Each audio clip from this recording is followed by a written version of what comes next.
Kembali lagi di channel Jago Listrik. Hari ini kita akan bahas salah satu topik yang paling sering ditanyain. Bagaimana sih cara kerja BMS dan kenapa sih baterai lithium itu wajib pakai BMS? Pertanyaan ini sering banget masuk dari teman-teman. Kadang ada yang nanya, "Bang, ini perlu BMS nggak? Kalau aki kan nggak pakai, kalau lithium kenapa harus pakai?" Atau yang lebih teknis, kalau BMS-nya dipasang kok malah nggak nyala? Nah, sebelum kita jawab itu semua, kita perlu tahu dulu apa bedanya baterai aki VRLA dengan baterai lithium. Aki itu punya karakteristik yang berbeda banget sama lithium. Jadi kalau di aki kita bisa sambung seperti ini 4 buah aki VRLA 12 volt secara seri, totalnya jadi 48 volt dan langsung kita hubungkan ke SCC PLTS atau ke charger. Nah, itu masih aman. Kenapa? Karena aki punya yang namanya IR, internal resistance, dan IR ini tinggi dan toleransi terhadap overcharge atau over discharge yang lebih luas. Nah, itu kenapa aki VRLA tidak cocok pakai BMS. Baterai lithium itu sangat sensitif. Masing-masing sel punya tegangan kerja yang sempit. Contohnya baterai lithium Li-ion. Tegangan nominalnya 3,7 volt. Tegangan penuh atau full 4,2 volt. Sedangkan tegangan minimal atau habis 2,8 volt. Jadi kalau kita isi lebih dari 4,2 volt, sel atau baterai akan overcharge. Kalau kita kuras atau pakai di bawah 2,8 volt, baterai atau sel akan over discharge. Nah, kedua kondisi ini bisa merusak baterai secara permanen, bahkan overcharge bisa bikin baterai lithium panas, menggembung, bahkan meledak. Jadi kalau kita pakai 4 sel lithium seri 4S dengan nominal voltage masing-masing sel 3,74 volt. Nah, di sini kita tidak bisa hubungkan secara sembarangan. Totalnya memang akan jadi sekitar 14,8 volt, tapi maksimalnya bisa sampai 16,8 volt saat penuh dan bisa drop sampai 11,2 volt saat hampir habis. Disinilah risiko mulai muncul. Baterai lithium itu sangat sensitif. Masing-masing sel punya tegangan kerja yang sempit. Contohnya, salah satu sel ada yang bekas, maka kualitasnya akan rendah. Contohnya seperti ini, saat sel-sel terhubung ke beban, maka tegangan sel akan terkuras selama bebannya nyala. Karena ada salah satu sel yang bekas atau tidak berkualitas, maka akan terkuras lebih cepat dibandingkan sel-sel yang lain. Kalau tidak ada BMS, sel yang bekas ini akan bisa mencapai 0 volt. Itu bisa merusak sel secara permanen. Makanya kita perlu BMS. Oke, sekarang kita bisa kenalan sama BMS ya. BMS kepanjangan dari Battery Management System atau BMS adalah rangkaian elektronik yang berfungsi sebagai otak dan pengaman sistem baterai lithium. Secara sederhana, dia itu seperti saklar otomatis atau fuse yang dikontrol berdasarkan kondisi baterai. BMS ini terhubung pada jalur negatif baterai, punya jalur B-min untuk baterai dan P-min untuk output beban atau charger. Selain itu ada kabel-kabel kecil yang merupakan kabel data untuk memonitoring tegangan di setiap sel-selnya, yaitu B1, B2,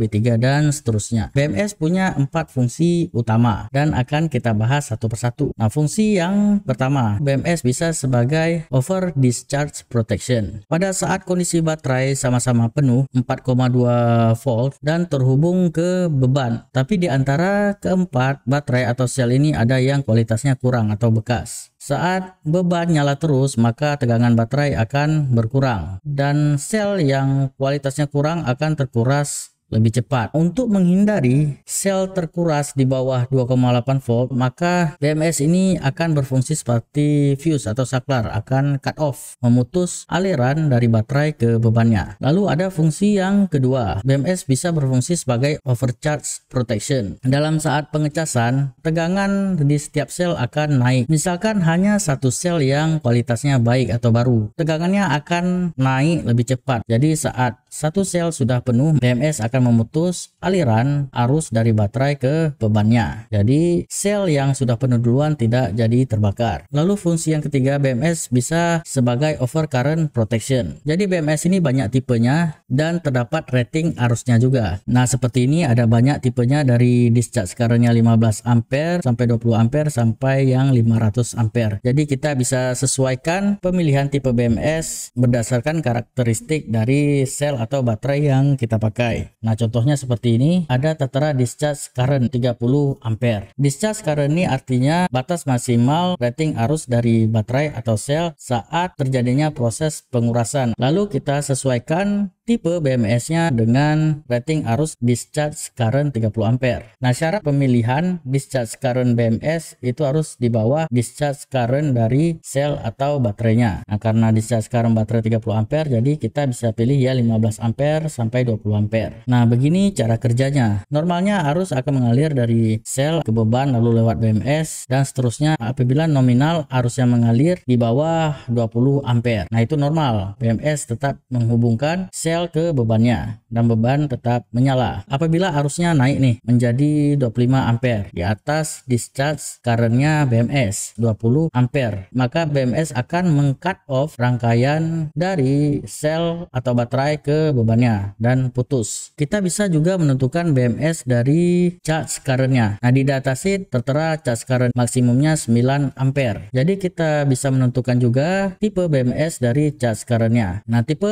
charge current BMS bisa kita pilih di atas mendekati 9 ampere ini. Nah, contohnya BMS yang sama charge currentnya 10 ampere. Nah, cara proteksinya bagaimana? Misalkan saat pengecasan arus chargingnya di bawah 10 ampere, contohnya 8 ampere. Kondisinya normal. Charger bisa melakukan pengecasan dengan baik untuk sel-sel atau baterai-baterai litiumnya. Saat arus chargingnya naik, contohnya 11 ampere dan ini melebihi charge current BMS-nya 10 ampere dan BMS akan meng-cut off atau memutus sel dari bebannya sehingga mencegah sel tersebut rusak. Yang terakhir ada fungsi sebagai short circuit protection. Nah, ini fungsinya seperti fuse ya. Kalau terjadi hubung singkat, BMS ini akan memutus aliran arus dari baterai ke aki. Nah, itu 4 fungsi pokok dari BMS. Jadi kesimpulannya BMS itu wajib untuk baterai lithium ya teman-teman. BMS bisa melindungi dari overcharge, overdischarge, overcurrent, dan short circuit. Tanpa BMS, risiko baterai rusak atau meledak jauh lebih besar. Oke, sekian video kali ini. Apabila teman-teman ada tambahan, silahkan komen di bawah dan sampai jumpa di video selanjutnya. See you teman-teman.